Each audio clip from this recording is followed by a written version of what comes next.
Ron. Thank you. Thank you, Forrest Howe. Thank you, Monty Butler. Thank you, Brown and Larson, for helping us put this together. I have chosen 3 different passages, each one quite short, but I've chosen these in hopes of demonstrating something, and that is suffering can have some benefit, but on the other hand, suffering can be crushing. So we need to keep those 2 truths in mind, neither one without the other, because we have a one-sided picture if we look only at the one. So here's a passage that talks about the value of trials and sufferings and so forth. This is Hebrews chapter 12. Endure trials for the sake of discipline. God is treating you as children. For what child is there whom a parent does not discipline? If you do not have discipline in which all children share, then you are illegitimate and not his children. Moreover, we had human parents to discipline us, and when we respected them, should we not be even more willing to be subject to the Father of spirits and live?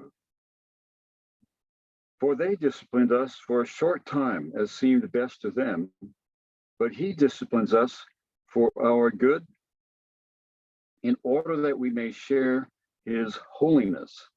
Now, discipline always seems painful rather than pleasant at the time, but later it yields a peaceful fruit of righteousness to those who have been trained by it. Okay, that's a picture of the value of suffering. Now I'm going to go over to Matthew, which to a familiar passage to you. This is a crucifixion. Here is a case where the suffering was overwhelming. From noon on, darkness came over the whole land until 3 in the afternoon. At about 3 o'clock, Jesus cried with a loud voice, Eli, Eli, lema sabachthani. That is, my God, why have you forsaken me?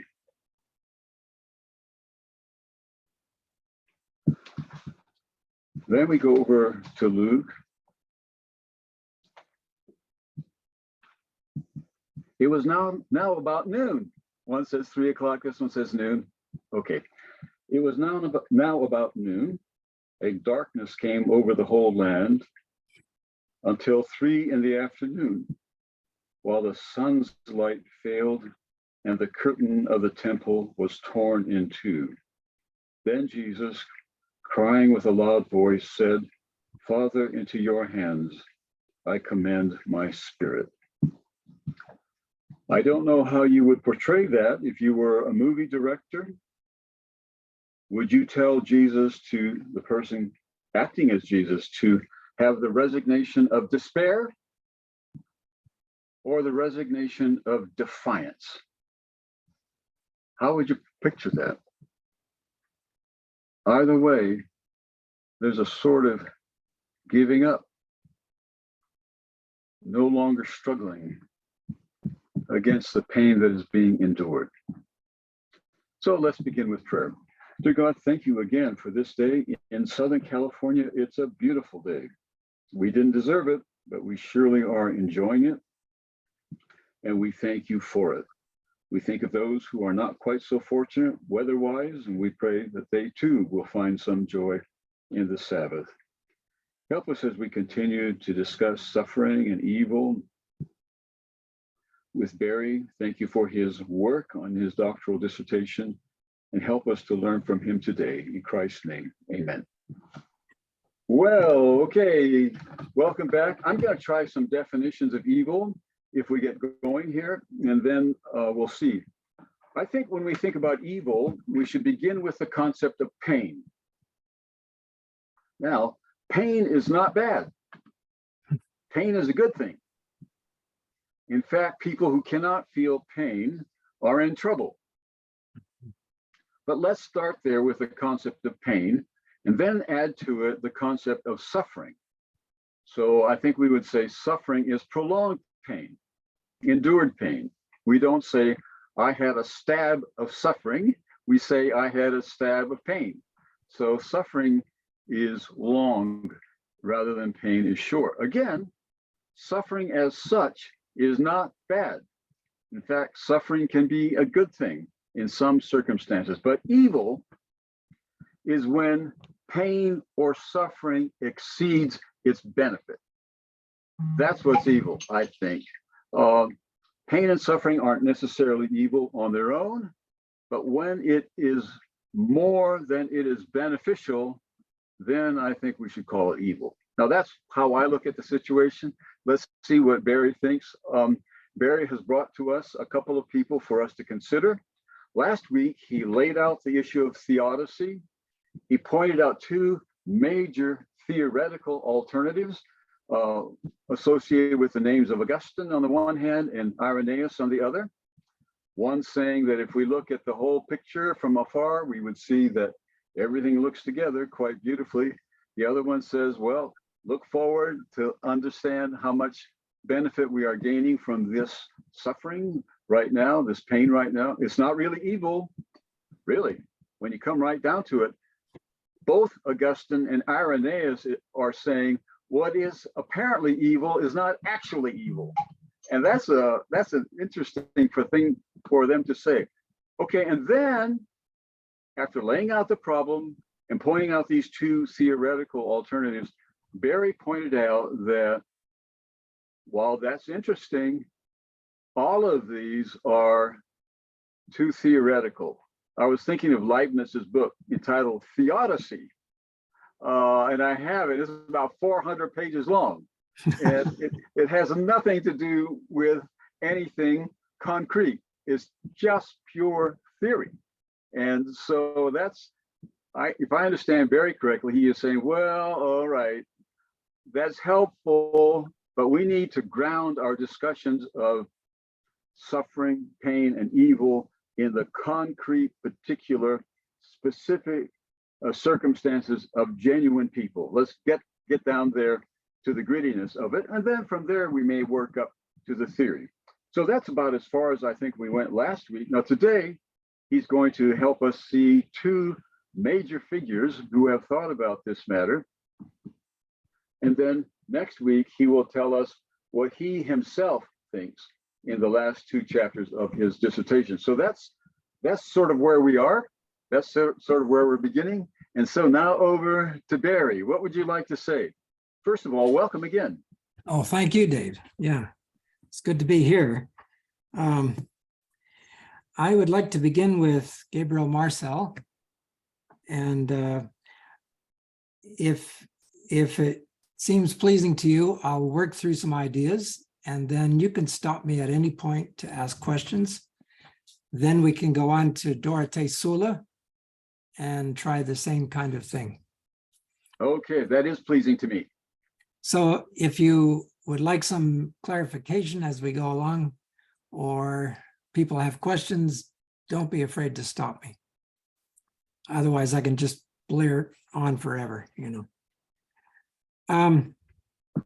Some of the things that make Marcel attractive to me as a philosopher are also the things that make him difficult to summarize. For one thing, he was against systematization. He didn't think that was appropriate, and he certainly didn't try to systematize his thought. The closest you get to him being systematic is in his Gifford lectures called The Mystery of Being. They're in 2 volumes. The first one is called Reflection and Mystery, and the second one is called Faith and Reality. And in those lectures, because he had to abide by the lecture form, he puts down his ideas in a form that is more compressed. But I have been working from, in the dissertation, I worked from his journals and his diaries and his musing. He went about philosophical thinking in a way that I found quite enthralling, really. And that is, he thinks of us as people on a journey. And that came to me as a kind of enticing metaphor for life. And I think that I have adopted that to a great degree. So I'll begin by talking about mystery and problem, and a little bit about primary and secondary reflection, and then I'll turn to hope. So I'll read something here from my dissertation, quoting Marcel. This is about distinction between problem and mystery. A problem is something met with which bars my passage. It is before me in its entirety. A mystery, on the other hand, is something in which I find myself caught up, and whose essence is therefore not to be before me in its entirety. It is as though in this province, the distinction between in me and before me loses its meaning. So a problem for him, and this comes from the word problema, which means obstacle. A problem is something that can be, we can divorce ourselves from it, from the circumstances of it.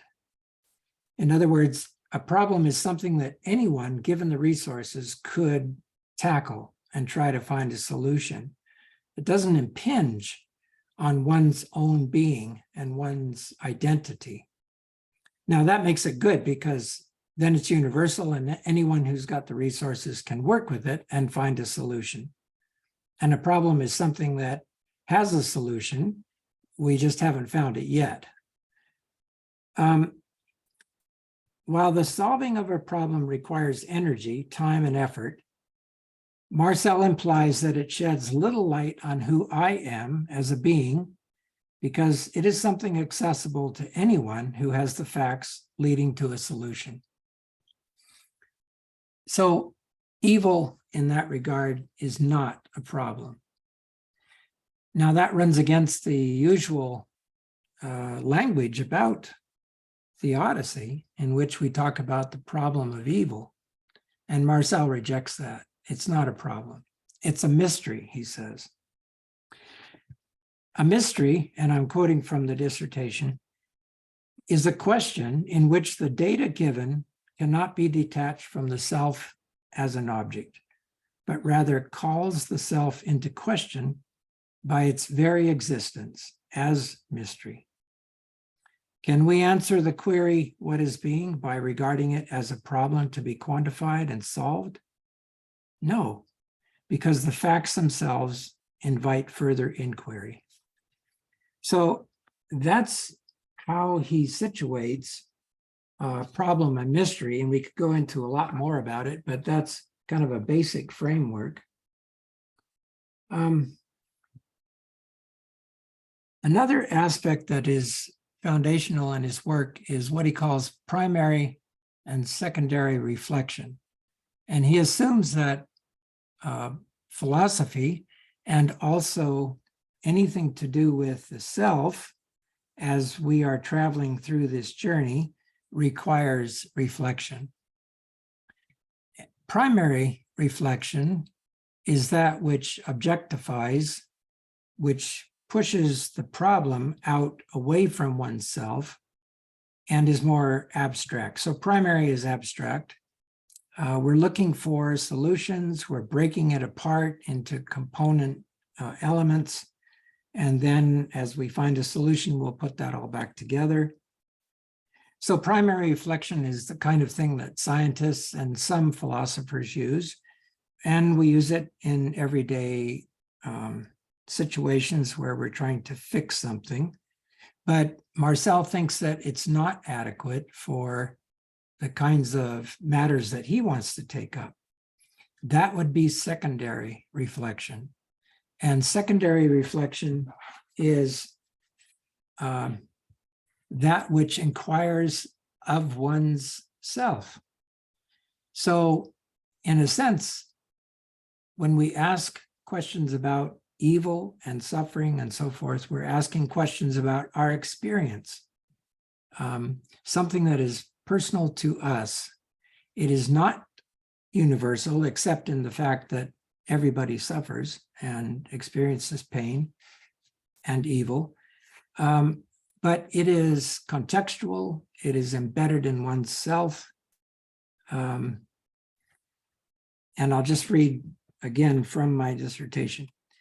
The difference between the two types of reflection lies not in one being valid and the other invalid, but rather in the direction of the thought.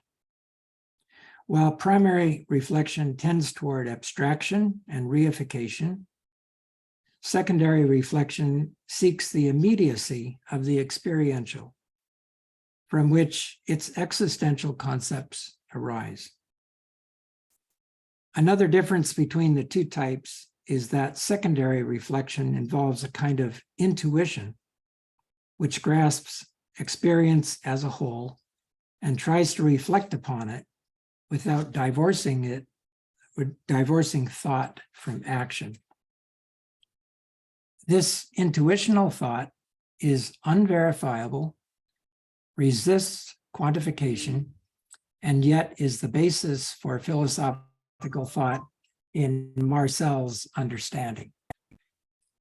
Now that, as you can imagine, makes some philosophical schools very uncomfortable. And in fact, when I moved from California out here and called down to the philosophy department at Catholic University, I was hoping to find somebody who was interested in Marcel, being a Catholic school and a philosophy department. And the department chair answered the phone and immediately said, well, we don't consider Marcel to be a philosopher. We think of him as a playwright. And that was the end of that conversation. So, and yet he's very much thought of as a philosopher in many other circles. There's a Gabriel Marcel Society. It's established at a university in Kansas, Catholic University.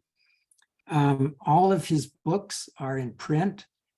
You can find some of his 30 plays. They're mostly still in French, but all of the major books are still in print and in English. And there are many people who think that his reflections and musing qualify as philosophy, and I'm one of those. Okay, so problem and mystery, primary and secondary reflection, those things go together. So I'm going to turn now to his ideas of hope. And I'll be quoting from my dissertation as we go along through here. Marcel thinks of the condition of human beings as that of captivity. We are prisoners. And hope then is situated within the framework of that trial. He thinks that, again, the life of a prisoner is the fundamental expression of the human condition. He draws a distinction between hope and optimism. For the optimist, that person believes that everything will turn out for the best. It's a problem to be solved. If we just have the right resources, the right things to draw upon, the right technology, we'll get through it and we'll fix it. Hope, on the other hand, as you might have guessed, is a mystery. It's not a problem. It's characterized by humility, modesty, and chastity, which is an interesting way to think about it. Marcel says in one place that hope is kind of virginal, and he doesn't mean naive.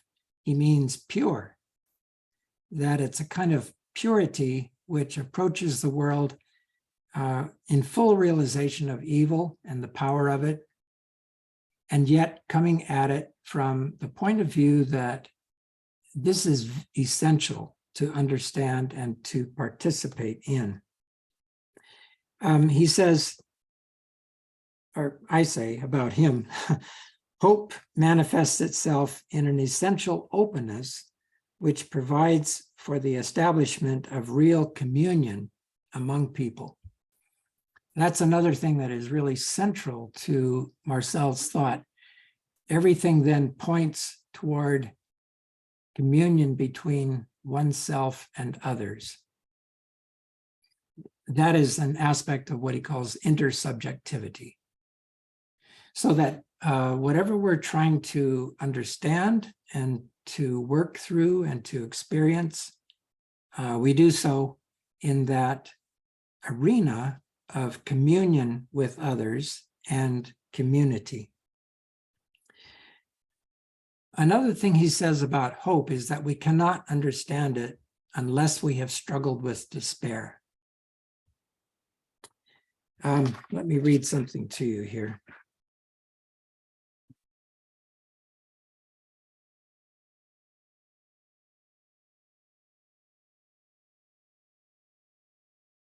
Marcel goes so far as to say that, quote, there can strictly speaking be no hope except where the temptation to despair exists. Hope is the act by which this temptation is actively or victoriously overcome. And in another place, he says, the same conditions that give rise to hope give rise to despair.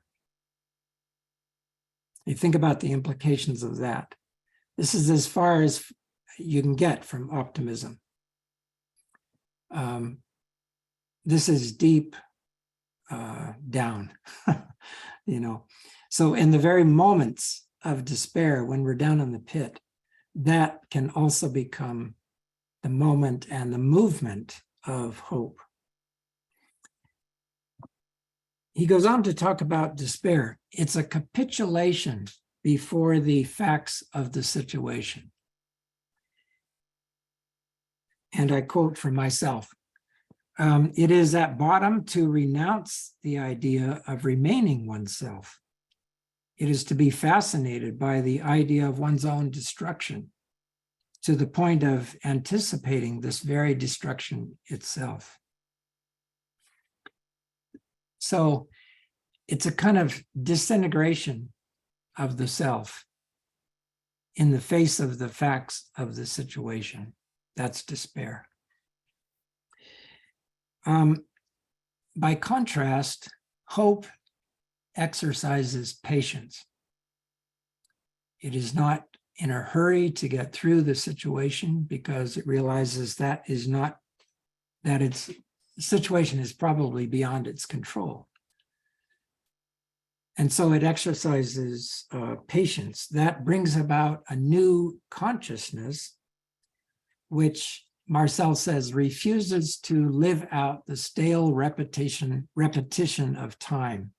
In other words, hope and patience in that situation of suffering are not looking for another turn of the wheel to simply replay what has happened before, but they're looking for a new consciousness, a new way to look at this situation and to try to deal with it. Read something here again from the dissertation. This is a quote from Marcel. It seems as though hope is linked to a certain candor, a certain virginity untouched by experience. It belongs to those who have not been hardened by life.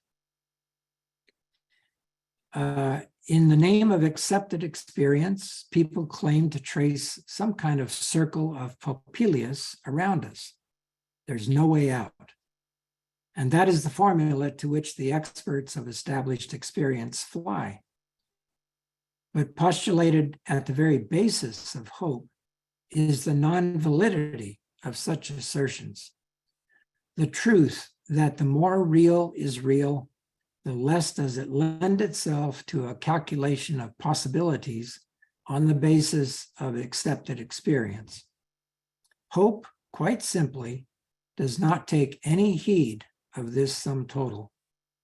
And he says, hope with scandalously carefree grace refuses the assertions of despairing hopelessness.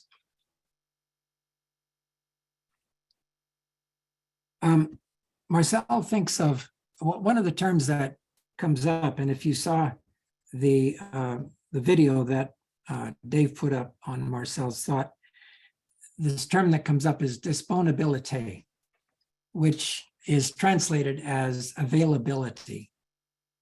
So that is part of hope. Marcel looks at hope as availability to others and to God and to oneself. It opens up communion with another being, and it is a leap across this kind of stale wisdom of the status quo. And it is a mystery. Hope is a mystery. It brings us into the presence of others, and especially into the presence of what he calls the absolute thou, which is his term for God. So that gives us some kind of basic framework for his idea of hope, his reflection on hope. Now I'm going to turn to Marcel's ideas on evil, sin, and suffering. And Dave, thank you for that introduction. That really helped. First thing is that Marcel says evil is real. It's not an illusion. Evil is a mystery. It's not a problem.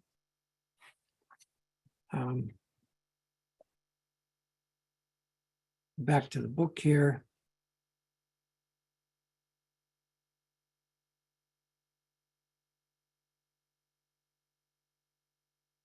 Marcel's exposition of evil as a mystery and not a problem sets his interpretation apart from most philosophical and theological discussions of evil. His insistence that evil is not objectifiable, that it is in us and before us and part of us, goes beyond calling humans depraved and sunk in sin. Evil as a mystery which cannot be objectified or treated as a problem provokes a sense of humility in the face of the seriousness of sin and evil. It calls us to a true recognition of our situation, symbolized by captivity, and of our own complicity in perpetuating evil. It brings us to question the meaning of being, truth, our own death, our relation to others, and to the absolute thou, ultimately of what lies at the core of our own identity. So you can probably sense that this is against Augustine's view. Evil cannot be assimilated in some kind of harmonious pattern, which we can see from the point of view of God. And it is not a lack of something, but the presence of something very real. This praxis-oriented view of participation and communion through the experience of evil brings people together. So while we all experience evil in our own context and our own ways, we all experience evil. There's a kind of spiritual democracy of sinfulness that Marcel raises here. And I'm going to quote from a play by Christopher Fry called "The Dark is Light Enough." There's a passage in there in which the Countess is speaking. There's a group of people have gathered in the home of the Countess on a dark and stormy night, and a previous friend of hers has taken them hostage. He's a bitter and recalcitrant person, and he is threatening to kill them all before sunrise. And at one point, the Countess says this: "Let us say we are all confused, incomprehensible, dangerous, contemptible, corrupt, and in that condition pass the evening thankfully and well. In our plain defects, we already know the brotherhood of man." So I think that summarizes quite eloquently this spiritual democracy of sinfulness that Marcel gives us. Hope responds to evil experienced as the individual within a community. And Marcel says there are two illusions about the mystery of evil that we need to avoid. The first one is that evil will be completely overcome in history. We will see an end to evil in history. He doesn't believe that's the case. And the second thing is, the other illusion is that evil can be integrated into some kind of higher synthesis. And again, you can see his contention with Augustine there. He does not want to fall into a Manichaeism which perverts evil into some kind of eternal opposition to the good.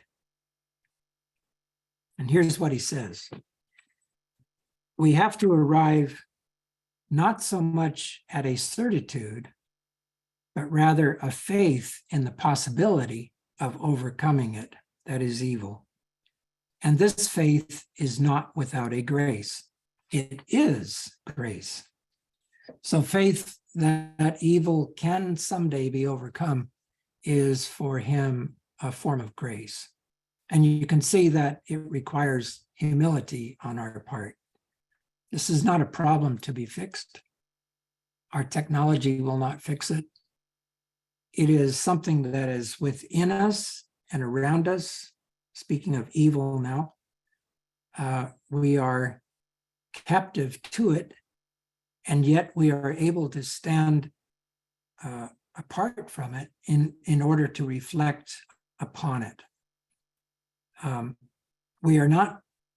We cannot stand far enough away to regard it as a problem, but we can still reflect upon our own self and our complicity in evil. So evil then implicates us in this mystery. Now, he says something that is, on the first glance, really odd. He says, evil stated or observed is no longer evil. We must not think of the Holocaust, for example, as a dry little theoretical problem to be solved.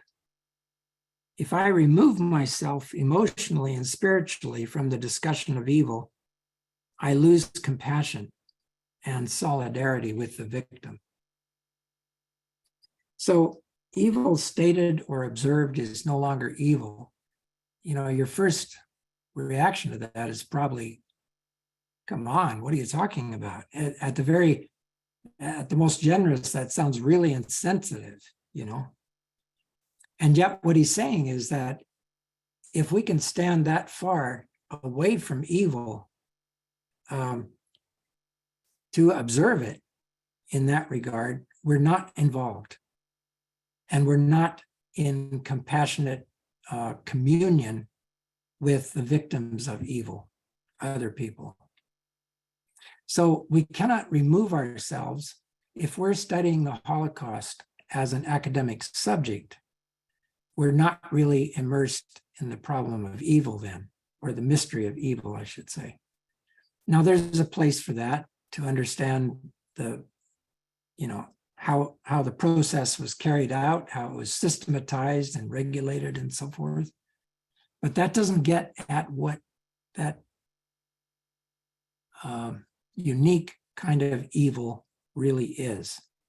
And to do that, we need to identify with the victims. We need to be exercise compassion, which, when you go back to the root, means to suffer with. Passio is suffer and com is with. So we're suffering with people when we're exercising compassion. Sin and evil, he says, are part of the human atmosphere. They're not merely external acts, but a permanent disposition that conditions our interior life. Quoting here from the dissertation. If sin and evil are part of the human element or atmosphere, then they are not just isolated and individual acts, momentary states, but rather a kind of permanent disposition conditioning the interior life. At the foundation of sin and evil as a condition of human life is the technical attitude of Western civilization, which reveres systems and techniques dedicated to solving society's problems. Now, he's not depreciating technology or science, and he's not contemptuous or fearful of it. But he sees that this drift toward kind of technological bedazzled society really doesn't help us get back to the ideas of mystery and faith and hope and love. So he has a book called Against Mass Society, in which he takes up those questions. So that's pretty much what I wanted to say as a kind of exposition about those subjects. So maybe now we can open it up to some questions and go from there. Okay, thank you so much, Barry. The questions at this point, I think, should be ones of clarification. The questions we ask should be of the sort that will help us understand Marcel better, not ones that will oppose or agree or partially one or the other. We'll get to that after the break. But right now, let's make sure we understand Marcel. And maybe I can start off by saying something like this. It seems to me, Barry, that we have one column. And on that one column, we have a problem, we have primary knowledge, and we have optimism. And on the other side, we have mystery, we have secondary, and we have hope. Now, evil, I take it, is on the mystery side. I don't know where evil is on the problem side. What would be the alternative to evil on the problem side? So as I think of it, there are two variables that distinguish these two columns. One question is, to what degree am I personally involved in the consideration at hand? So I can be personally involved or I can be distantly involved. The second is, to what degree is this issue solvable in principle? And so to the degree that it's solvable in principle, we're on the left-hand side of primary and problem and optimism. But on the other side, there is in principle, there is an inability on our part ever to be totally satisfied with our answers. And that's not because we are somehow limited, but it is because the nature of what we're discussing is beyond our capacity. Now, is that right? Yeah, I think it is substantially right. And I think that putting it in two columns really helps to clarify things too. And I would say that as to, the idea that we're never going to get to the end of this, that could lead us to despair. But Marcel has an eschatological element to his thinking as well. And he gives an example from a prisoner of war who turns to someone, a fellow prisoner, and says, I may not live to see liberation, but I am sure that it will come. And in that act of compassion, even though he may not live to see it, that liberation is beginning, it's beginning inside at least. So yeah, I don't think it leads to despair, this idea that we're never going to solve it, because it's not something to be solved.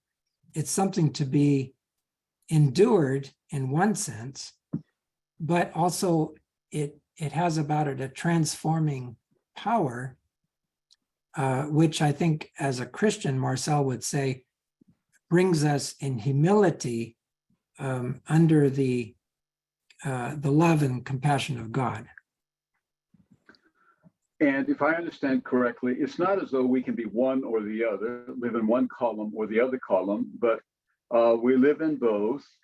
But the first column is preliminary to the second and more encompassing than the second. So it's not as though we choose one or the other, but as though we have the one column first, and then if not chronologically, logically first, and then we have this much more encompassing vision on the other hand. Is that right? Yes. Yeah. And I think, our default is to look at things as problems. That's kind of our default position. And, it's a little matter of fixing it, and we can get there. So that's what we think in the first place. We come at almost everything that way.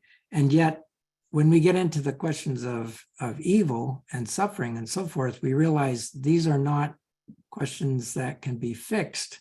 They are questions to reflect upon. And so we move then to the secondary reflection. And it's secondary not only in the chronology, not in the importance. But, he says, since we tend to think first about looking at it as a problem, there's primary, and then finally we realize this is not a problem, it's a mystery, and we go to that fuller extent, as you said. Okay, thank you. Are there any questions more of seeking clarification regarding Marcel's position? Thank you, by the way, Barry, for bringing this to us. I really like it when we go to Sabbath school and learn something. And I think that's so great. And you've helped us to learn something. Any questions about Marcel that we would like to ask by way of clarification? Here, if I may. Yes. Barry, thank you again. Marcel, I guess I don't understand his distinction between hope and thinking. Hope, and I missed something there. Wishful thinking. Oh, well, he doesn't use that term. Explain out, or He uses the term optimism. right. Well, hope comes out of the element of despair. Optimism comes out of happiness, joy in the moment. Nothing wrong with it. It's just not an adequate tool to deal with these kinds of issues. Optimism would probably be more closely tied to one's surface feeling or emotion in the moment, and hope would be more of a principle or a virtue, which could survive through even the most dire circumstances.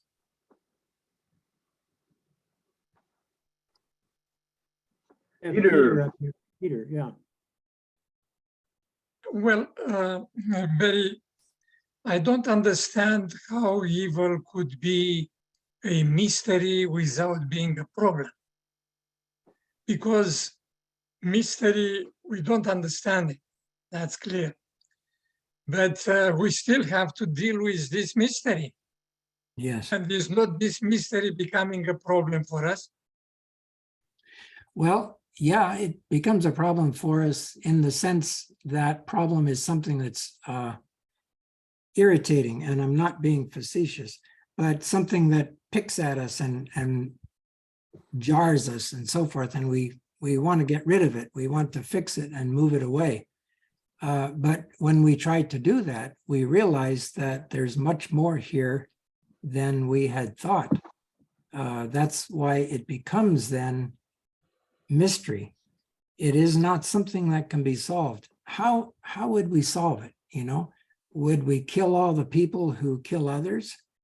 Do we, you see, we right away we get into the whole realm of something that is not,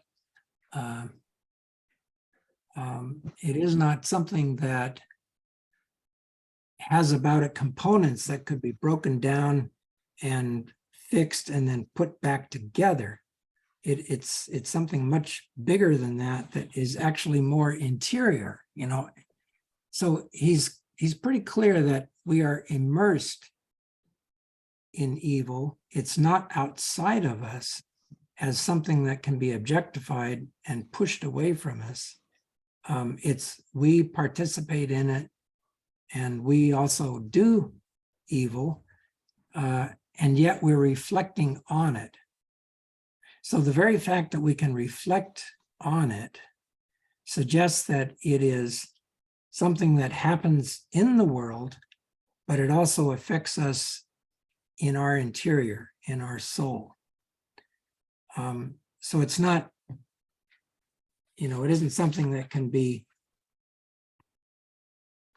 easily fixed. It's something that we need to learn how to approach and to deal with, and in the sense, deal with in the sense of how do I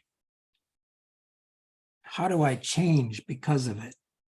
How do I take action against it, both within myself and outside myself? I'm struggling for words here because Marcel himself, in talking about this, does not want to get nailed down to any kind of objective language. You know, so that brings a certain amount of ambiguity here. Well, you exemplify answer to the problem of evil with Marcel, which is an existentialist. Yes. Which is interested basically in, telling us that human person could solve their problems by themselves through free will. Mm. But what about if we insert Jesus in this equation and say how Jesus recommends us to deal with evil, and giving us a new commandment that when he said, love each other as I loved you, and there is no better proof that somebody laying down his life for his friends, you are my friends if you do what I commanded you. Yes. And then what about if we insert Jesus in this, not only, treating this problem in an existentialist way that basically rely all the solution on a person, on one human person. Mm. Yeah, I because Jesus came, basically we can resume why Jesus came to reveal the fatherhood of God and the brotherhood of men. Yeah, and Marcel looks at that within the context of communion with others and with Jesus, and also within to a lesser extent, to the body of the church. But as a Christian, and he's often been called an existentialist, but he called himself a neo-Socratic thinker, but he's still in that camp.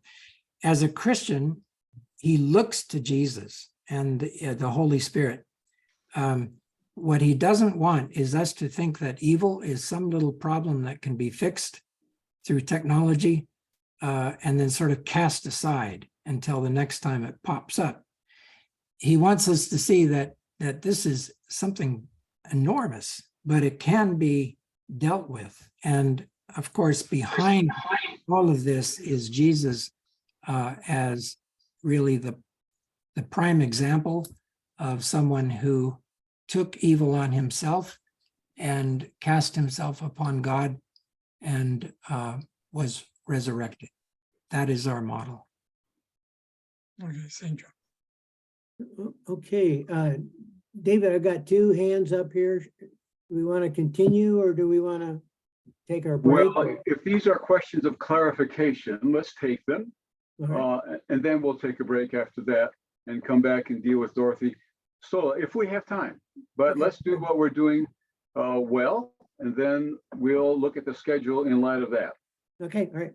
So Anastasia, is this a clarification question? Yes, yes. It's a All right. clarification. Thank you so much, Dr. Taylor. I think the way you answered the last question, Peter's question, clarified a lot. I wanted to make sure if you believe from your study that Marcel then is not an isolationist and that existentialism is very much misunderstood. Actually, both the non-believers in God and the Christian existentialists believe that actually the solution or the biggest solution is to be involved with other people's suffering. So I think you answered that that's true also with Marcel, right? He's not an isolationist. No, not at Thank all. you. Communion is the heart of it right there. Communion with others, you know. Okay, great. Monty. Very really enjoying this. Would you say that what Marcel is doing is not answering or addressing the question of theodicy, but rather evil or learning about or understanding God in the face of evil, but rather understanding ourselves, understanding humanity in the face of evil? Yes, I don't like to make it an either or, but the direction is understanding ourselves. Yes. Okay. All right. Elmer. Barry, it's Elmer. I Hello. don't used to remember me. Yeah.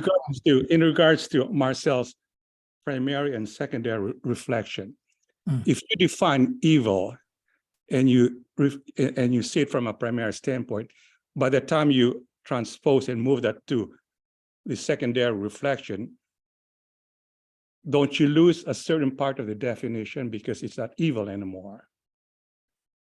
Evil to me means there's a force that is outside of our control. But if Marcel says, well, you could see it from a secondary reflection, but by the time you move it, you lose that layer of unknown. In other words, from a mental standpoint, I cannot bill a patient Medicare and say we worked on the resolution of evil. I have to define a behavior. Yes, I see. Well, how about this? You go ahead and bill your patient, but you share with your patient the sense of what they are trapped in, and you understand that. And through your counseling and through your efforts and through what they learn and through God, they come to deal with the situation in their lives. And it's not like you get, excuse me, I'm assuming you're a counselor or a psychiatrist. I'm a psychiatrist. Okay, yeah. So you don't get to the end of the session and say, well, that's it. Now you should be ready to go.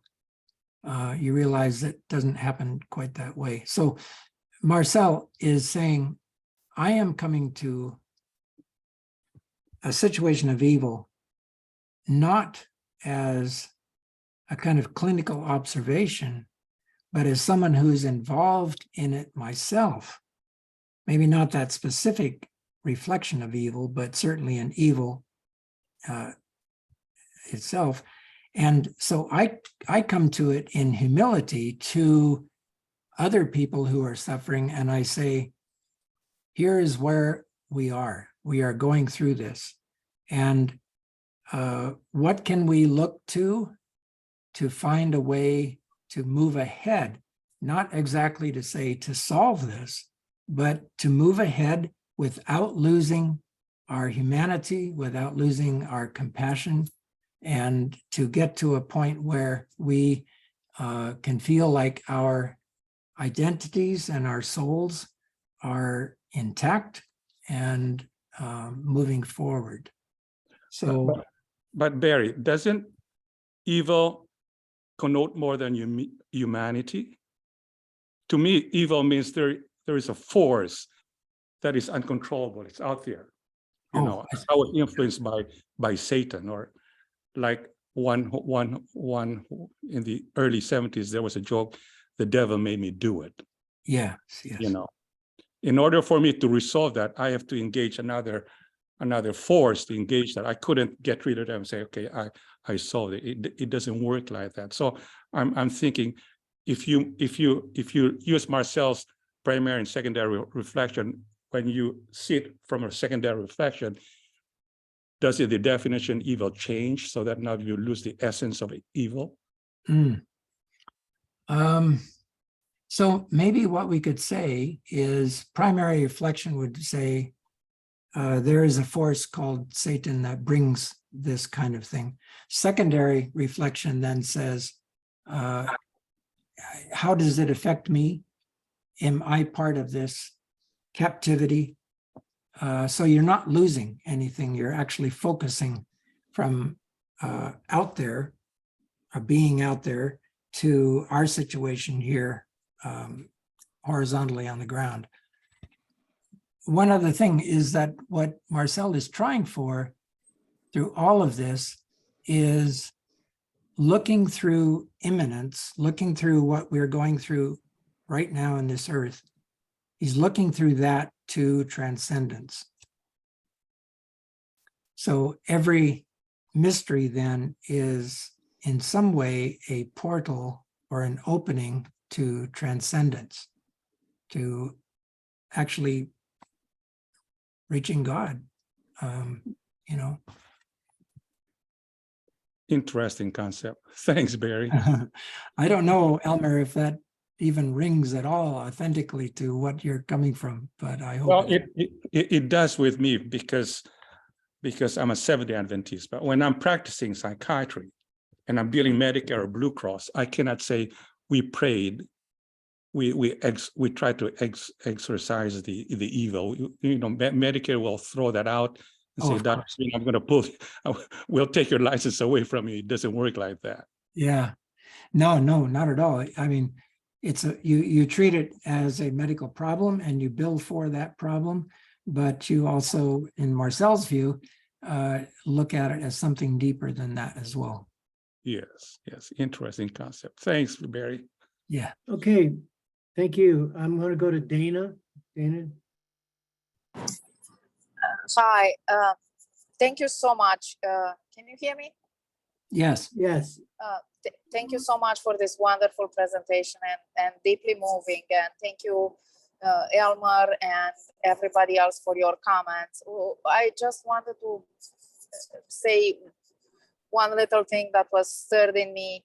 You know, you don't talk about evil in your profession, but you bring the goodness of God in your profession through your compassion, through your understanding of the world. I'm sure you have patients that you go home and pray for. Yes. And then you are also able to enter a conversation when they open up a spiritual conversation, when they say, you know, I feel the forces of evil are upon me and my family. You can truly and fully say, I understand that. You don't bill for that, but you understand that. So who you are is an expression of your theology and your theodicy. And I also wanted to say that there is a continuum among professions. I'm not a clinical psychologist, but I'm a chaplain, so I deal with emotional issues and spiritual issues. My profession is more experiential. I get more involved with patient stories. I can bring more of God in the exercise of my profession. And going back to what Monty said, that this is not really a theodicy, I like you, but I disagree with you on this one. It's a profound theodicy. It's not theoretical, it's experiential. You experience evil, we experience evil in the world, and we find a way to find hope for ourselves and bring hope to others in the to go with the second column. Thank you. And thank you again for the wonderful presentation. Okay. Thank you, Dana. Could I just follow up? Please. If it's a theodicy question, do you find that what you're doing in some way answers the dilemma of theodicy for you?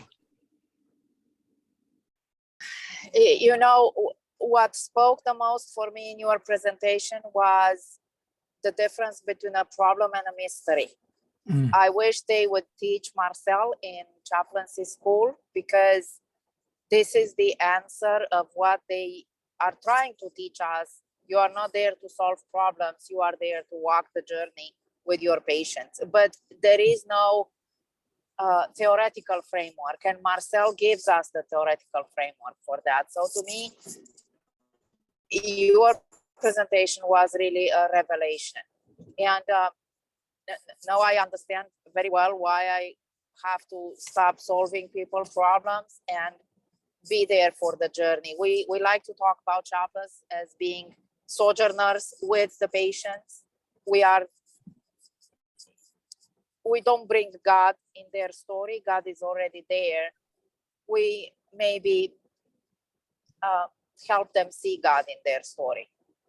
And we definitely experience God in their story. Just like Mother Teresa said, when she was asked to stay in United States and fundraise for her organization, why do you have to go back to India? She said, I have to go back to India because that's where I met Jesus with, and in the experience of people suffering. I can tell you that I met with God in the experience of my patients. Yes. Yeah, I can imagine. Okay, Yeah. David, David, it's should we take our break now? Yes, let's do just a couple of comments before we leave. I think that Dana has been very helpful here in saying that the chaplain is not there to solve problems, but the chaplain is there to walk with the patient through the mystery. I think that's very, very rich. Then I'd like to go back to Monty's comment and put it this way. Barry, is your position a different form of theodicy, or is it an alternative to theodicy? So let's keep that question in mind, because I think Monty brings us back to that question. And I think Monty might say, well, this is an alternative to theodicy. It's not really a different form of theodicy, but it's a substantially different sort of thing. So last comment, I'll bring this home to Barry maybe a little too closely, and that is, when we were both young, he's much younger than I am, but when we were both young, Barry Casey was known throughout the Howell Mountain crater as a little guy as being extraordinarily optimistic and curious. Those two things. But you may recall that last week he said, I used to be optimistic, but now I'm hopeful.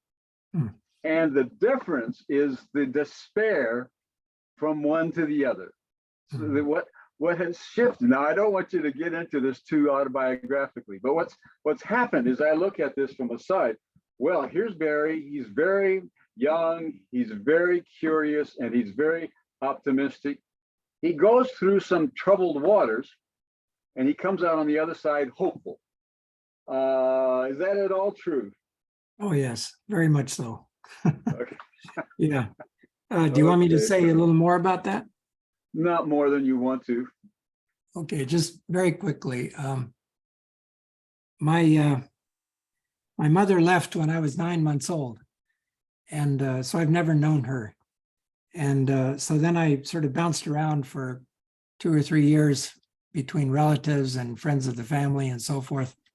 And finally ended up with my grandparents, my father's parents in Canada. And they took me on when they were well on into years.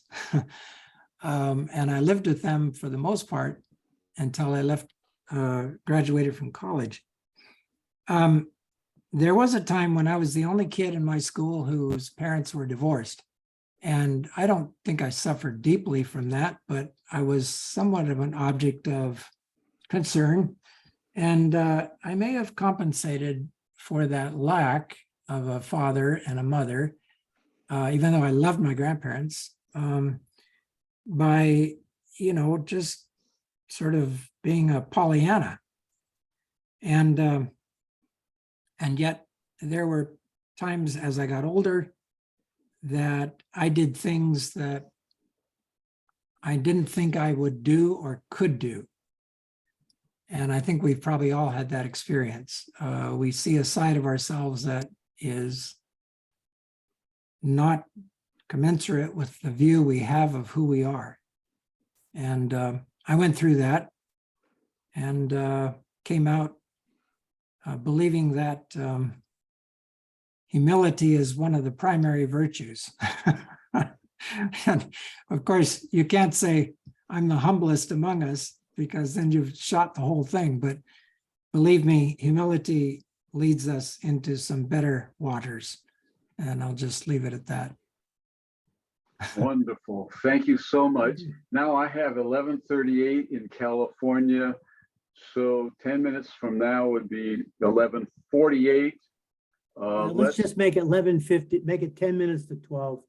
Okay, 11:50, 10 minutes to 12. And when we come back, we'll deal with Dorothy Sola, but I think a very different kind of character, very different, Right. but also quite similar. So we will see you in 12 minutes. Okay. Excellent. Welcome back, everybody. I think Forrest Howe is with us.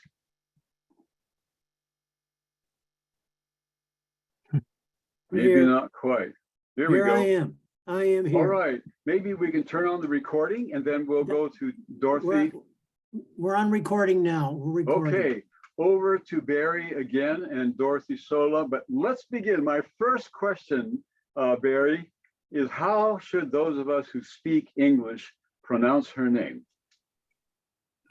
It's Sula, sometimes spelled S-O-L-L-E, and when translated to English, it's S-O-E-L-L-E. So I've been pronouncing it Sula.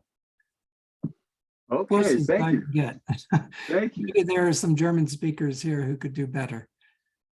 Okay. But it doesn't have the name and accent on the last E. Okay. Because if it has an accent, S, E at the end of it, E, I mean in English. Oh, It has an accent on it and it's pronounced How would you say it, Peter? Sole. Soleil. like, Okay. okay. Okay. Oh, that's Very good. Over to Soleil. right. So she was a German theologian and activist, lived from 1929, died in 2003. She spent many years in Germany, of course, and was involved in liberation movements for feminists, for prisoners, and so forth. She came and taught at Columbia University in New York City for quite a few years. And in fact, one time when she came from New York down to Washington for a conference, I was able to spend some time with her. She was staying in a hotel outside of Washington in Rockville. And so we rode the metro together for about 45 minutes. And she was quite tired. I think she was already fighting cancer at that point, but we had a good conversation, and I cherish the memory of that. Sula, the main book that I worked with was called Suffering. Now, she's written many books, and that was my entry point for her. She's written Theology for Skeptics, experience.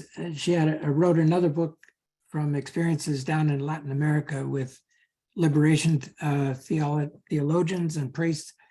You can find most of her works on online, Amazon, and so forth. She comes to the question of suffering both certainly as a Christian and as a theologian, and as someone who has kind of been in her own life on the forefront of working with people who have suffered greatly. And I think as a kind of overall perspective, she is trying to find out what is the meaning of suffering. What is the difference between meaningless suffering and suffering that has meaning? Just to kind of back up, she has two methodological questions. Number one, what are the causes of suffering and how to eliminate them? And she says, it's useless to discuss universal suffering apart from concrete specific instances. So you can see an echo here with Marcel. Not that she's quoting him, but she is in agreement with him. But we cannot ignore the universal nature of suffering either. So that's the first one. What are the causes and how to eliminate them? And secondly, what is the meaning of suffering? And under what conditions can it make us more human? And to get at that, she talks about conceptions of God. And one that she takes on is God as apathetic, incapable of compassion or suffering. This would be a stoic kind of God, one who is removed from this world and views us dispassionately, kind of leaves us here on our own. The reason she's interested in that is because she feels that there are aspects of Christianity and of Christian theology which encourage that kind of stoical view of God and encourage what she calls apathy. The other side of that is masochism or sadism, where people look at suffering in some way as a way to gain merit with God. And so they're going to put themselves in situations in which they suffer or they make other people suffer in order to, in a kind of perverted way, direct attention to God or from God to themselves. This apathetic, removed God will pay attention to them through their acts of self-inflicted pain or their belief that suffering is a kind of theological necessity in order to be in this world. So she's against that. She talks here about a person that she quotes called Larson, and I'll just kind of break into it so you don't have to know a whole lot about this other fellow, but we'll get the point, I hope. I'm quoting from Sula's book, Suffering, here. Larsen's power is so unbroken, his acceptance of life as a whole so strong, that he doesn't waste a single thought on avoiding suffering or evading it.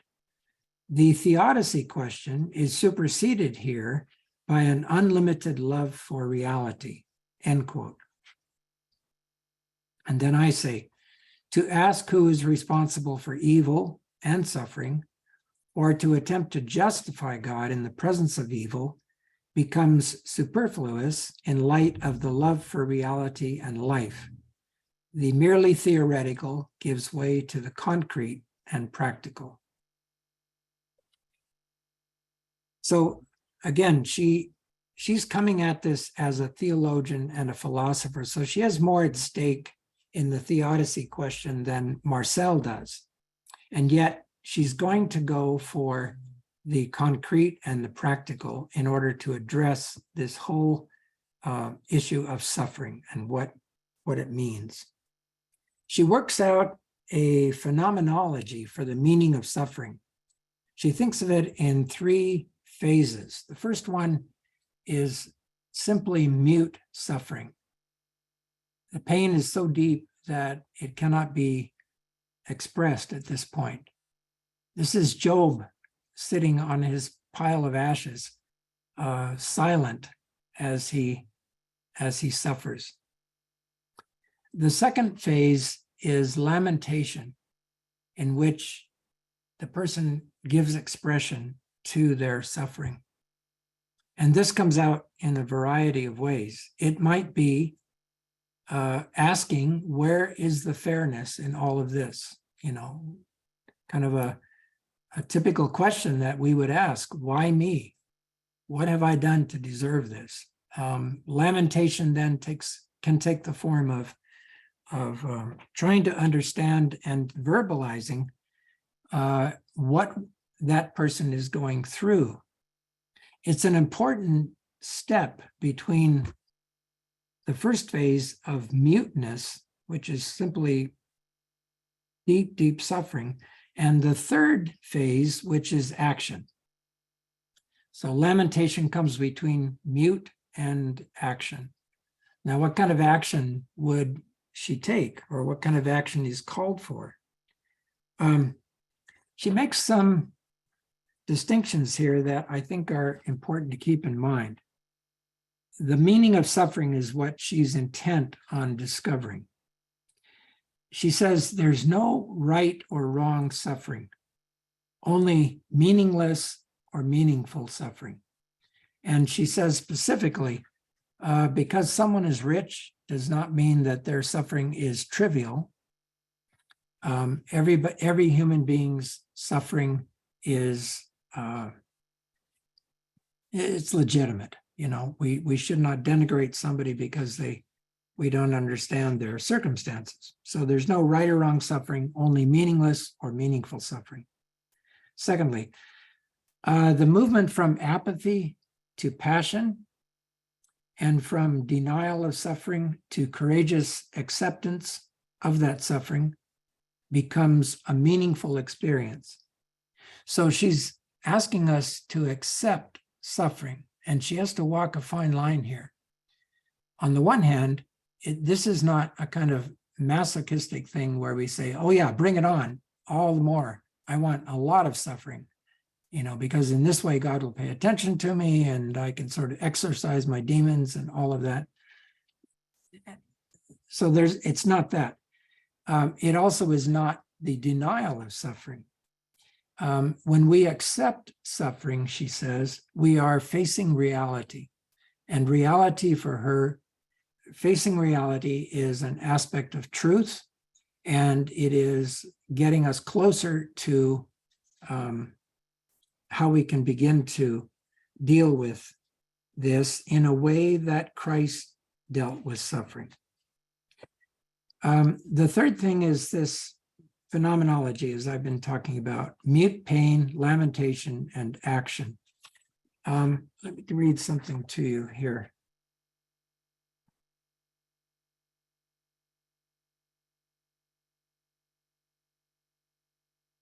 I'm quoting from Sula.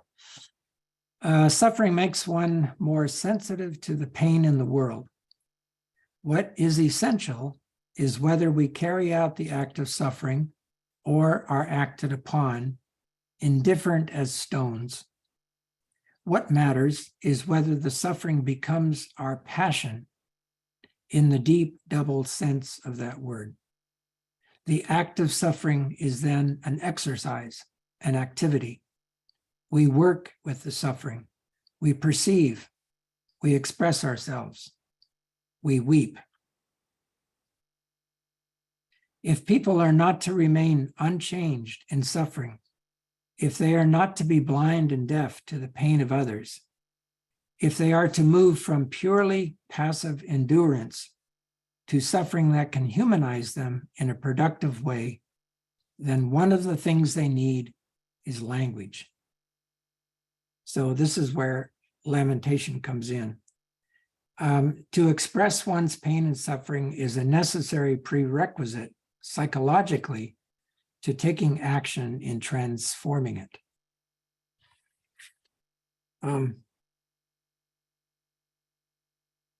She talks about Stoicism, mysticism, and Christian suffering. And I quote, "The mystic's question remains how people can come to accept grief as joy. Thus, it is not the theodicy question, whether God wants to punish the sufferers, or whether he has forgotten them, or whether he loves them in spite of their suffering, or precisely because of it." End quote. And then I say, the practical question and the driving force behind a mystical resistance to evil is how people can put their love for God into practice. Can such a love lead people into a transformative kind of suffering, one which accepts the reality of a world of pain, but is neither daunted nor seduced by it? And then she talks about suffering and learning. And again, her view of evil is not the absence of good, but the presence of evil. A purely individualistic approach to salvation denies social causes of suffering. And here's where she brings in an emphasis that is not brought forth in Marcel in quite the same way. Marcel talks about the individual as part of a communion, as part of a community. Sola talks about the individual as part of, as embedded in systems of systemic evil. And so you see the difference there. She is speaking about evil not simply within us, but in structures, in human organizations and institutions. People who suffer in this way through that kind of corporate evil or that systemic evil can fall into apathy, the incapacity to suffer, or stoicism, the denial or avoidance of it, or the belief that suffering is somehow God's plan. So those are three things: apathy, stoicism, or the belief that suffering is part of God's plan. She says straight out, suffering is not divine punishment for our sins. Atonement is not achieved through suffering. She calls that masochism and sadism of God. She says the training value of suffering is negligible. The training value of suffering is negligible. Suffering cannot be transformed on a purely individual basis, but only transformed through expressions of suffering and organizing for resistance and that transformation then implies a community. So whereas Marcel looks at this much more from an individualist standpoint, she looks at it from a systemic standpoint. Evil is found not only in ourselves, but in systems. She reflects Marcel, not that she's quoting him, but they parallel each other. She says, quote, "I think that struggle is the source of hope. There is no hope without struggle. Hope lies within the struggle. And she says that the power to resist comes from faith in three forms of creation, which witness to God's power to bring us into being and to liberate us. Faith in the creation and its creatures. That's the first one. Second is faith in the Exodus story, the symbol of God's creation of liberation in history. And then third, faith in the creation of a new man and a new woman in Jesus Christ through the symbol of death and rebirth in baptism. Now she discusses what suffering achieves. And this is those of us taking on suffering, not denying it, not being apathetic to it, not seeing it as God's punishment. It gives us concern for those left behind. The outer directedness toward others is an indication of inner peace despite such circumstances. A good example would be Paul writing in Corinthians, in 2 Corinthians, I think, where he says, you know, I'm in jail, I've experienced all of these kinds of things, shipwrecked, beaten, so forth. And yet his whole letter is one of concern and compassion and healing and direction for the people in the Corinth church. The second thing is that that suffering achieves is that it's a conviction that our lives have not been in vain and that we are not ultimately destroyed by death. And then the third thing that suffering achieves is that it's an attempt to impart a mission to those that they leave behind. So as a person is dying, they pass on a legacy, if you like, to others who remain. She says, quote, in the face of senseless suffering, faith in an omnipotent and loving God either wavers or is destroyed. Now, you notice that she's got both of those characteristics of the theodicy question right there. Faith in an omnipotent and loving God, which, you know, in the face of senseless suffering, that either wavers or is destroyed. She says we cannot avoid this question in suffering by concluding that God willed the suffering or allowed it. The decisive question, and I'm quoting myself, says Sula, is whether in the face of suffering and death, we can continue to love. To be passionate in our suffering is to be alive and to love reality.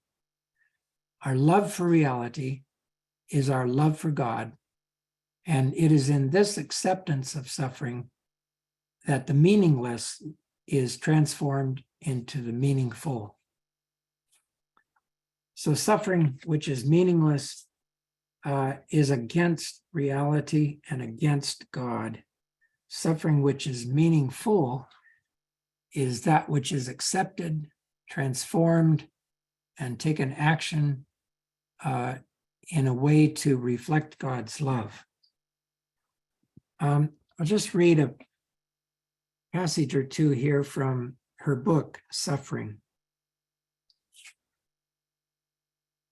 If the most important question addressed to suffering is whom it serves, God or the devil, becoming alive or paralysis, passion for life or the destruction of this passion, then the other question addressed to suffering, namely that of theodicy, appears to be superseded.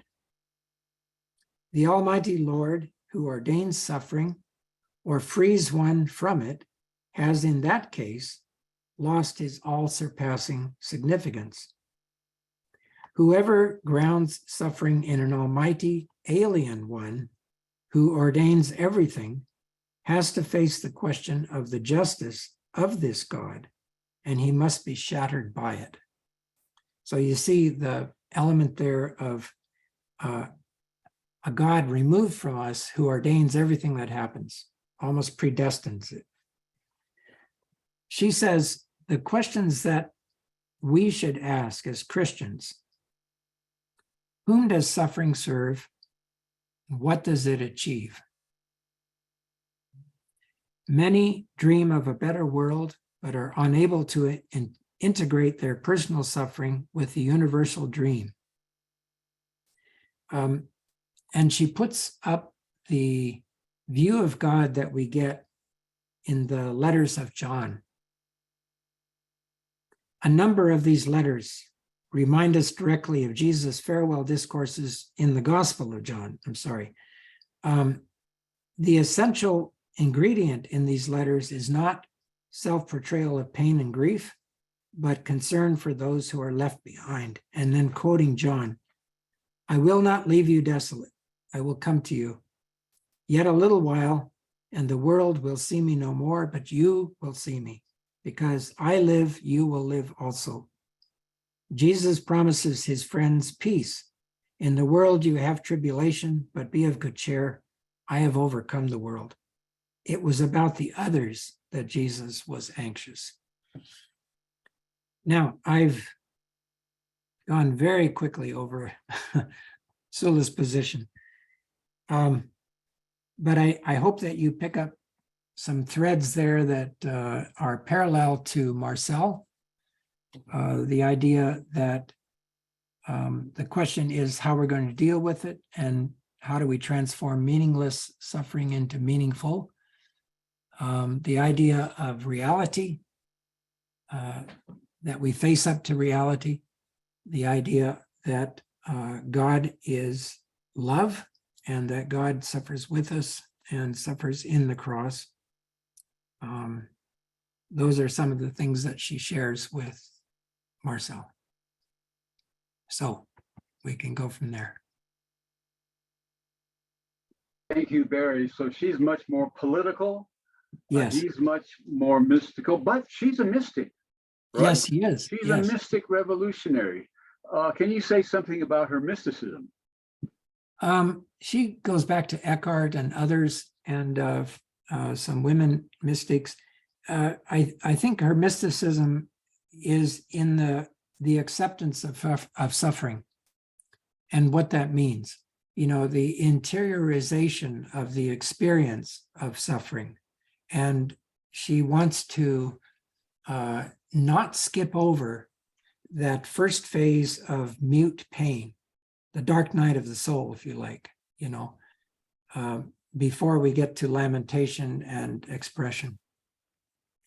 Okay, now I see Monty's hand up, but let's keep in mind the question he has asked before. In my language, it is, are these people giving us an alternative to theodicy or a different form of theodicy? Now, I can imagine somebody saying, well, it doesn't make any difference which one it is. But let's play with that question a little bit longer. Over to Monty and Forrest. Yeah. Okay. Hey, Monty, go ahead. All right, I wanted to make sure that Forrest had me on because Forrest is a sheriff. Well, thank you, Barry. It's interesting. This is the way I would say that, let me first say that for both Marcel and Sula, I would hear what they're saying and say, okay, that's all good, except if they tag on, and it sounds like Sula did it more directly, tagging on the end that God is love, which to me is the theodicy question. How can you defend that God is love in the context of evil? And I don't think, from what I'm hearing from you, that either of them do that. I don't think they clarify how we put together a belief as God as love in the context of a world of evil. It doesn't seem to me. So, but this is kind of my summary of what I got is just in the last few minutes here, that meaningful suffering, which is Sula, leads me to hope, kind of the Marcel. To me, I'm kind of connecting them that way, that meaningful suffering is a way that we get to a point where we can live in the hope that Marcel is talking about, which is communion with other people Mhm. who also suffer and have joys together. We do it together. With no vision or expectation that it's going to end, but we're going to do it together, and that's meaningful. Mhm. At that point, I feel like this could all happen without God, that God's kind of out of the equation. So in a way, it's not even a different theodicy. It's not theodicy. It's a philosophical question of how should we live. Well, I think it is a question of how we should live, but I would not say that it's without God. It's very much with God. In Marcel's case, communion with others is a model of communion with God. So we learn about love by loving each other, and then we realize that God loves us even more than we can love each other. So God is always there. He's an umbrella under which we live with Marcel, but he's also right there next to us in the other person, in that communion with the other person.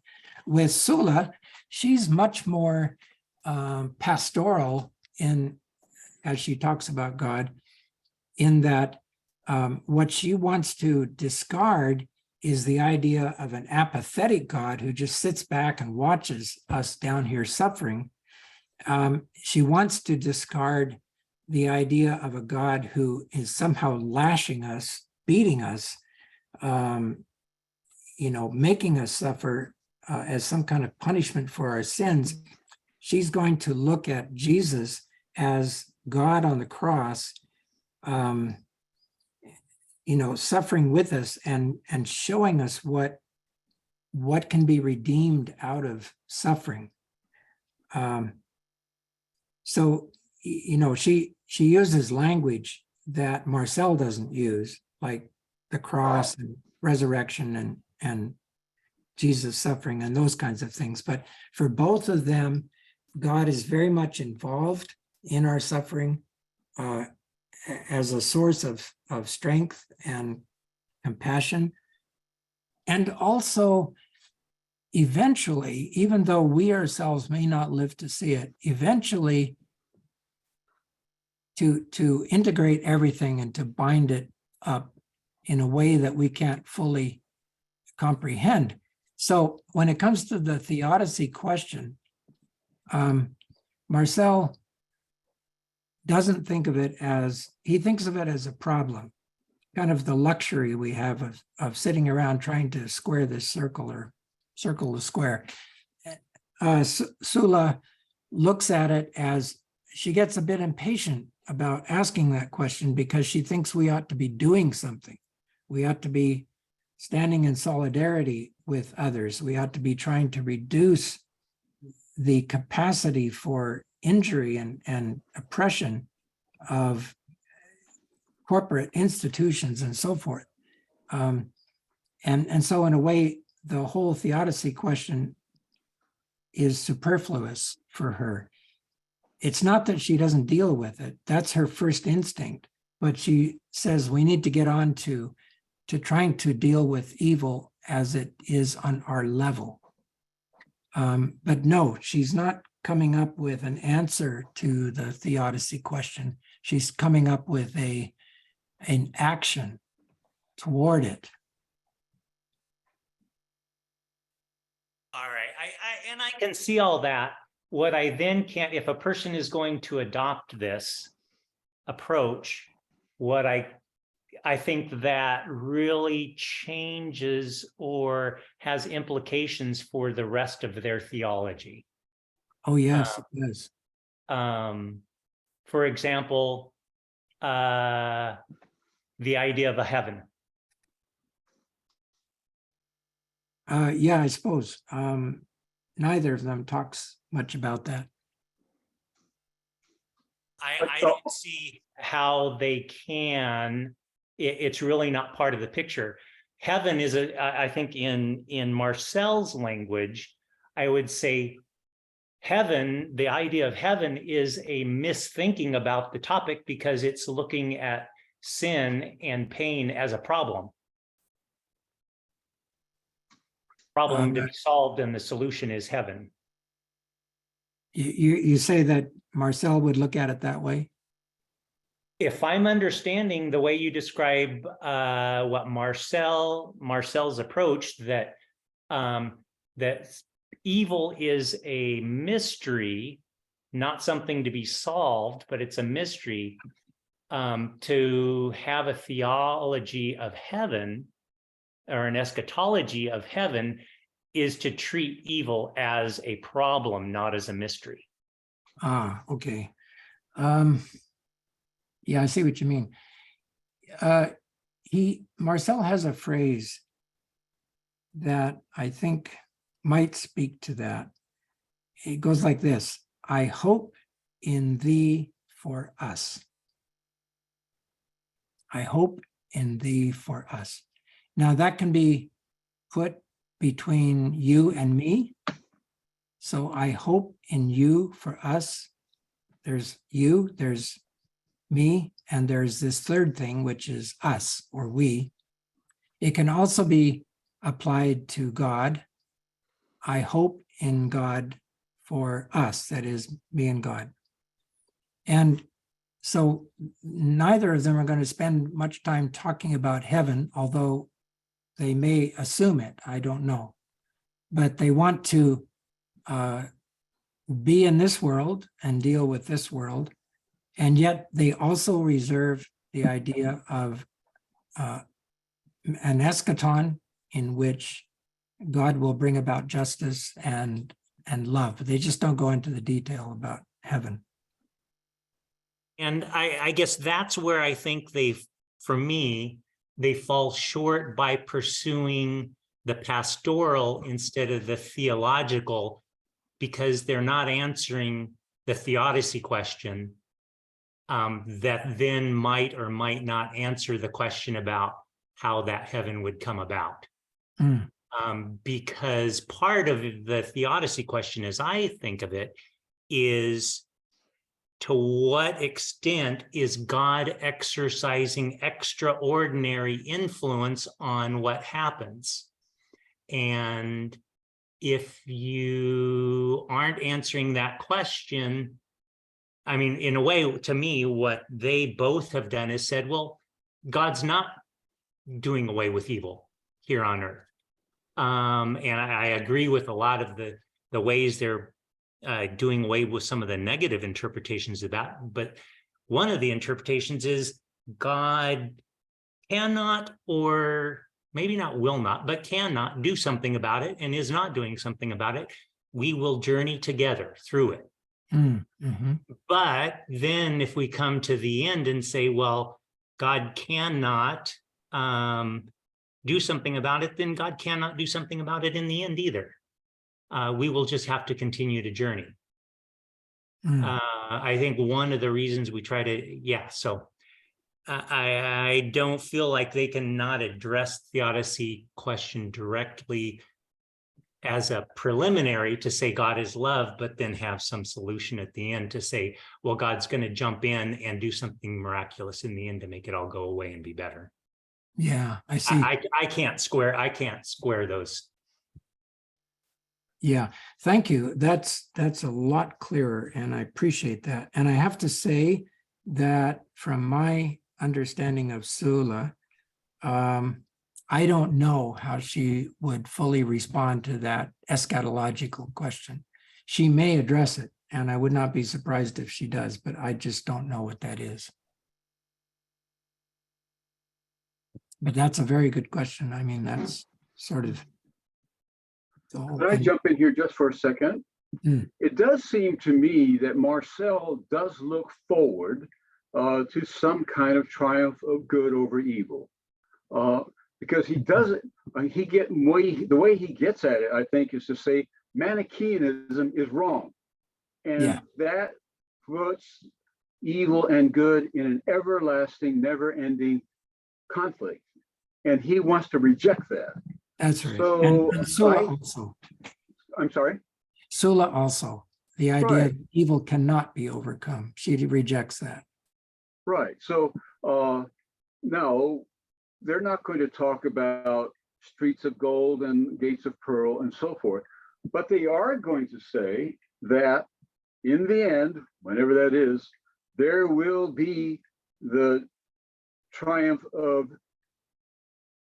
good over evil. Yeah. I'm not hearing that. I thought Marcel was saying that we are to avoid, when we're thinking about evil, that evil will be completely overcome. That sounds like the opposite of the triumph of good over evil. I do hear them saying that in our living, we can, in our journey together, live in such a way that we experience good over the evil, but it's not the elimination of the evil. It's not good over evil as in one is gone, and it's more an ongoing enduring, it sounds to me. Well, it is an enduring, but he wants us to not think that our technology is going to solve this. So, it's the idea that evil will be overcome, but it's not that we are going to do that ultimately, finally, completely. Our technology is not going to solve this problem of evil. And he leaves it open, but I think the assumption is that God will in some way end all of this. But within history, through our own efforts, this will not come to pass. So he is not, he's putting trust in God. He's not saying, and what he is denying is that humans can somehow put an end to this on their own. Oh, well, I wouldn't argue with that. What I would do is come back around and say, Marcel, how about if we get back to the theodicy question, which maybe he doesn't want to do, but it's, if God is going to end it eventually, why doesn't God just end it now? Or is God okay? Are you telling me God is okay with evil? Because to me, the theodicy question is all about why does it exist? And if God can take care of it, then why is God tolerating it now? It's those sort of things. So it's really the onus is, it's an exercise, but the onus is on God to answer the question, why is there evil here? Is it because you can't do something about it, or you're choosing not to? And if we go a billion years future in history, it's still the same question. That's right. Yeah. Hey, I've got Anastasia. Just hold on, Anastasia. We'll have Barry respond to Monty. Oh, Are no, you done responding to him, or? Yeah, I'll probably come back around. We'll go on. Okay, well, we're almost to the bewitching hour here, David. Should we Well, let's just? take the questions we have on board now, and then Okay. let's quit. All right, Anastasia. Thank you. And Barry, thank you so very much. Really appreciate it, especially because of my studies also in existential, Christian and non-Christian. And I will end up with a question. I appreciate about all that you said about suffering and what these authors had done about suffering and all this. And maybe I need to ask you, do you agree in that when we look at Jesus' life in 3 years, he dwelt mostly, he said, you see me, you see my Father. And he dwelt mostly in being there with the people, suffering with the people, healing the people, the here and now. And those existentialists, actually those that claim to be non-believers and the believers, had had it with the ecclesiastical, had had it with talks about how many angels up there. They've had it with hell and things. And they saw what is very common with the Greek tragic hero and the tragedies is they told about the mythology and stuff, go ahead, but what are we doing about the suffering? What are we doing about justice? Because theodicy is the justice of God. And in John, we see that love in action, that's justice, and that's how God is revealed. And all the other things that you had for centuries, so they went into the pastoral. And, you know, you tell me your opinion. Bernanos is another Catholic Christian existentialist that dealt with the pastoral, the shepherding, rather the hierarchy, and the presence of what the classical Greeks in tragedies called miasma, something both in the individual, inherited or non-inherited because of his actions, because of the society, and the evil really, which they called, you know, that was systemic. And Yeah. we're doing nothing about it. And we're thinking, you know, if the streets will be gold or silver, it's ridiculous. I'm sorry. And we don't deal with the real suffering and action on it. So I'm very grateful about your testimony. I'm grateful about what you're bringing forth. And thank you very much. And thank you for giving me time. Thank you. I love to see you in person sometimes too. Where do you live, Anastasia? We live, well, the last 6 years we've been going back and forth between Philadelphia and Loma Linda. Right now we are in Loma Linda trying to decide where we'll live. I think we'll be going back to Philadelphia and come here in winters. But you have both my husbands with patients right now, a standing invitation. Would love to have you anywhere, anytime. Oh, thanks. Well, I'm Thank just you. 2 hours away from you. Oh, Just- so you live in the area. I thought you were in, Yeah. oh, you Yeah. do? We live near Washington, DC. Oh, over there, yes. So our one son is there, one son here, and the rest of my family in Greece, and I'm old. The Greeks don't say old, they say I'm growing, even megali, I'm growing. So Okay. I'm growing, I've grown up quite a bit, so traveling. But anyway, I mean that, I don't know how to get in touch with you, my husband and I, but you have a standing invitation. Oh, thank you. Thank you very so much. much, I appreciate, thank you. Okay, all right. I want to go to McKinley. McKinley?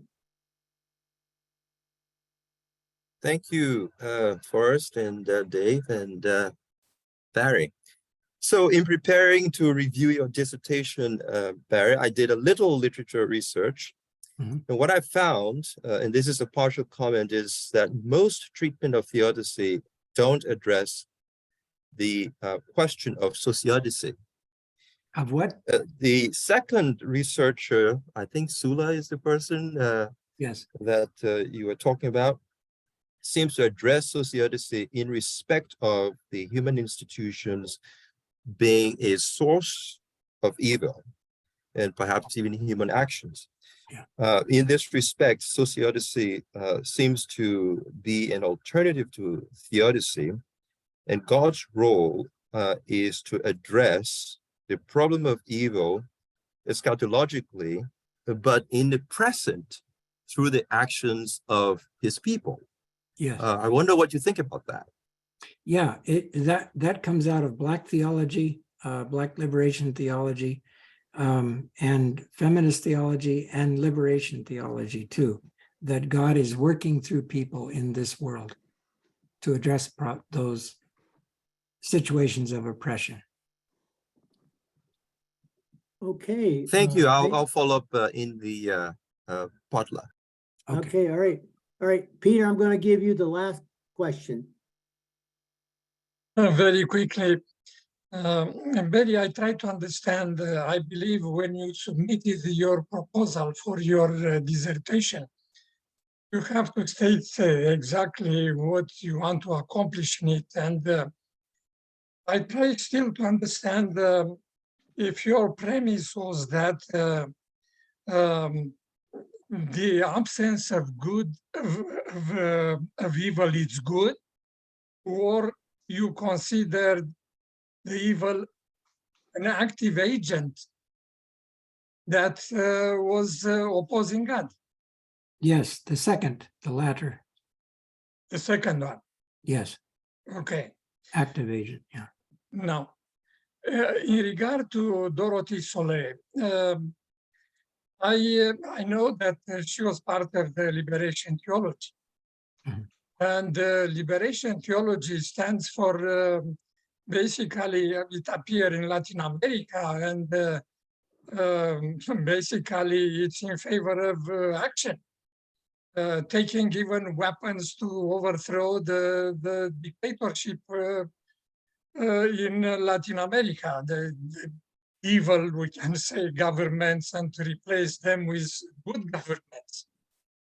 We know that the Vatican condemned this ideology because all this liberation theology movement, they basically, even in places where they replaced the oppressive governments, they didn't came up with ideal solutions, replacing evil. In some cases, it replaced one evil with another one.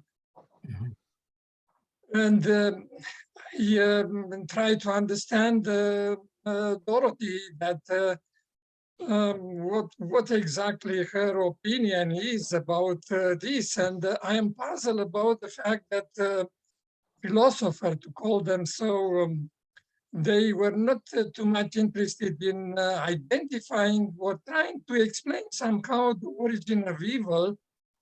And we have some explanation because Jesus explained who is the originator of evil. In the parable of the sower, he said, an enemy did that. Then we have an answer to this, at least a Christian answer. Jesus identifies Satan as the evil one. My question is now, did you include in your dissertation the problem of, how personalism is trying to solve this problem?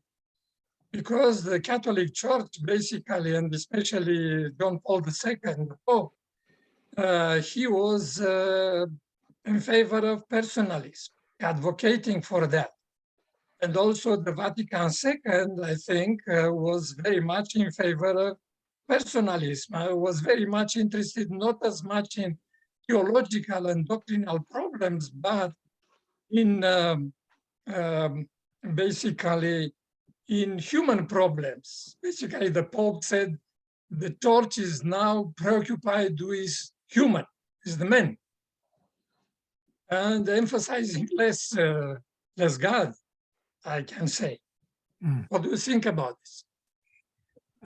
Well, the question of liberation theology, the person most often cited as the kind of the founder of it is Gustavo Gutierrez, Right.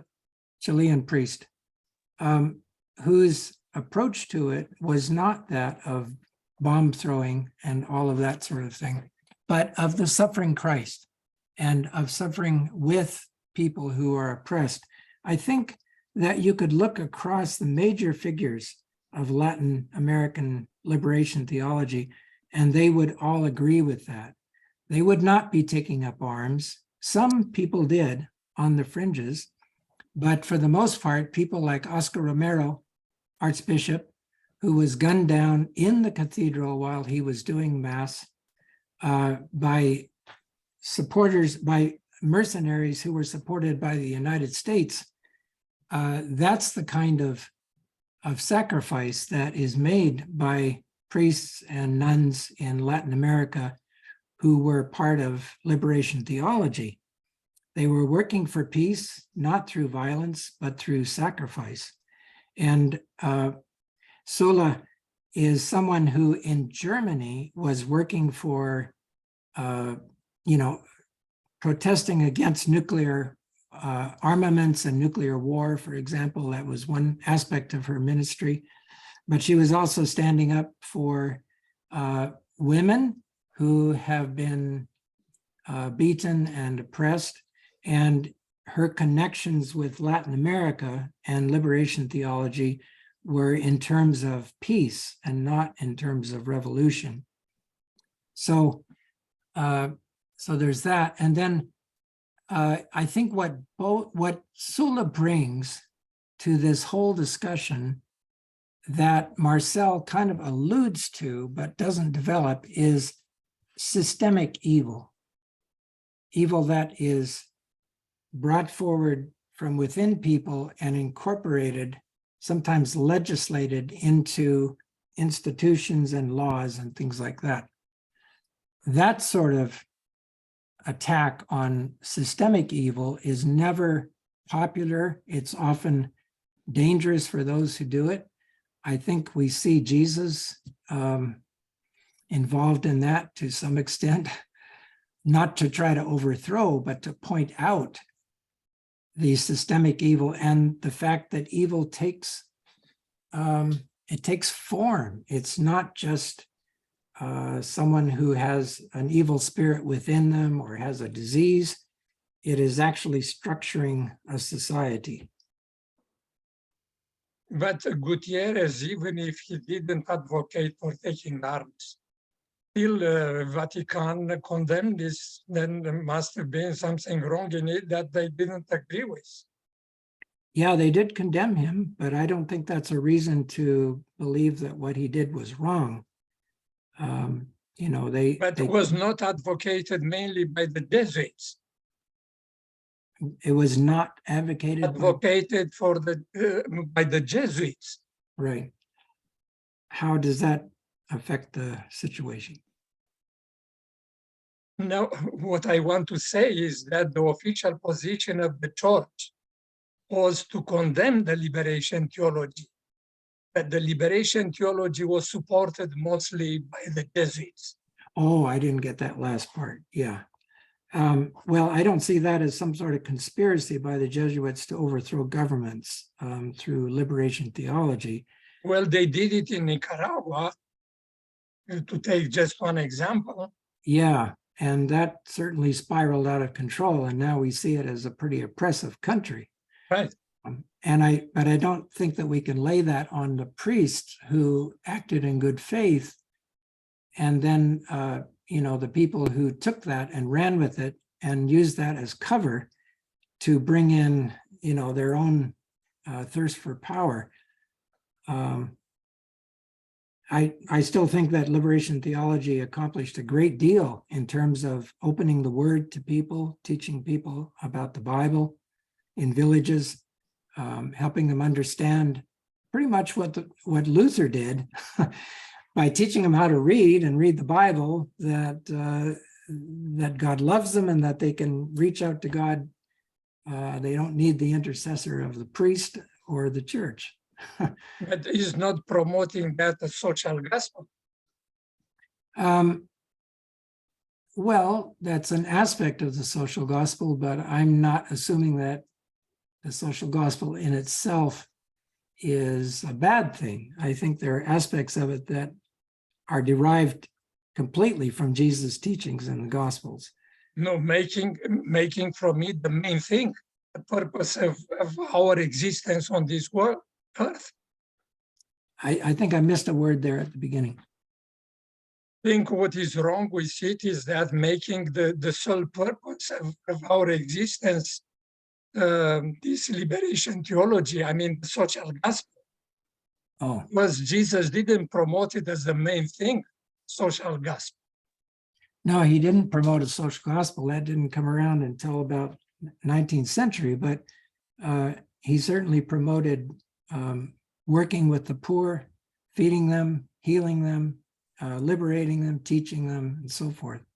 And that's where he still recognized that you'll have always the poor with you. yes, and we should ask the next question, which is, why is that? And I think Sola would say that's because there are structures in society which are designed to keep them poor. I think we can discuss this in the afterglow and the potluck. So I'm going to have to turn this over to David, but thank you very much, Barry. And thank you, Peter, for your questions and comments. David, to you. Thank you very much to you, Forrest, to Barry, to all those who made comments and asked questions. I think this here at the very end is important. I think it's possible that the Roman Catholic Church opposed liberation theology because it was challenging the connection between Catholicism and the ruling class in many parts of South America. So whether it was nonviolent or violent, they did not want the ruling class and the Roman Catholic synthesis to be challenged. So that's another way of looking at it. Okay, to be continued, and we will have the digital foodless potluck with McKinley following the benediction. The benediction here is from Hebrews 13. Now may the God of peace, who brought back from the dead our Lord Jesus, the great shepherd of the sheep, by the blood of the eternal covenant, make you complete in everything good, so that you may do his will, working among us that which is pleasing in his sight, through Jesus Christ. To him be the glory forever and ever. Amen. Amen. All right. Okay, we look forward to Barry next week. And I'm going to stop the recording now.